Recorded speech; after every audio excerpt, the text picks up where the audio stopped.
यह एक ऐसा आवश्यक घटक है जिसका उपयोग कई औद्योगिक क्षेत्रों में किया जाता है। तब से लेकर अब तक देश में इससे बेहतर कोई उत्पाद नहीं बना है जो इसकी जगह ले सके।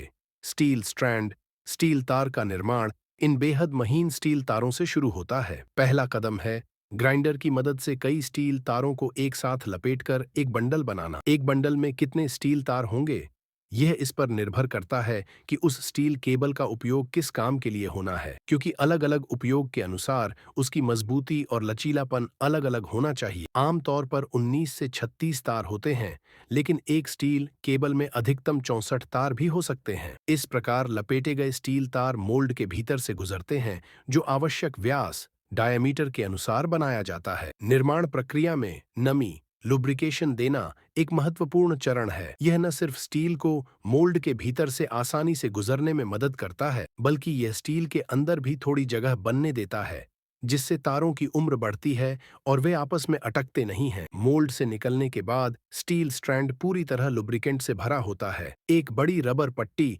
इसके सतह पर लगे अतिरिक्त लुब्रिकेंट को हटा देती है। इसके बाद स्टील तार कई पिन और भारी पहियों से गुजरता है, जो तार पर ऊर्ध्वाधर दबाव डालते हैं ताकि पहले लपेटे जाने के कारण बनी मेमोरी हटाई जा सके। यह कदम इसलिए जरूरी है ताकि तार खुलकर बिखर न जाए। इस प्रकार बना साधारण स्टील केबल सिर्फ स्ट्रक्चरल सपोर्ट के लिए इस्तेमाल किया जा सकता है। अगर इसे मशीनरी या भारी यांत्रिक उपयोग के लिए तैयार करना हो, तो इसके लिए कई तैयार स्टील बंडलों को फिर से लपेटना पड़ता है। मोल्ड में जाने से पहले रोलिंग व्हील इन तारों को सर्पिल स्पाइरल आकार देता है। फिर इन्हें एक केंद्रीय धातु के तार, जो खुद एक छोटा स्टील स्ट्रैंड होता है, के चारों ओर लपेटा जाता है। यह केंद्रीय तार पूरी केबल की ताकत बढ़ाता है। मोल्ड के दूसरी तरफ निकलने पर लगभग 9 सेंटीमीटर व्यास का एक मोटा स्टील केबल तैयार नजर आता है। इसके बाद इसे 4 बार सुधार करेक्शन प्रक्रिया से गुजारा जाता है, जहां उस पर क्षैतिज और ऊर्ध्वाधर दबाव डाला जाता है जब तक कि उसका व्यास